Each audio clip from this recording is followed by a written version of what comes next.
keenya naannawe hayyuudhaan lammii keenya naasawe. Banneesuu gate maaloo yeroo eeggate maaloo. Banneesuu gate maaloo yeroo eeggate maaloo. Rorroo gate bejecha keeroo falmate jecha.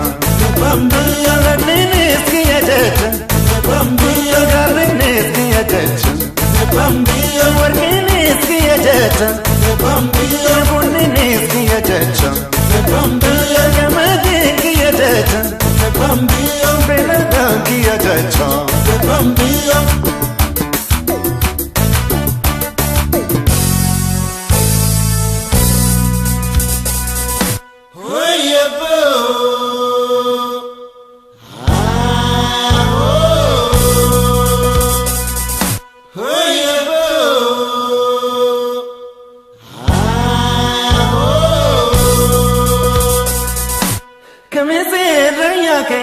Amboda mandisise anuletu kwa kaze chalango ya dachise.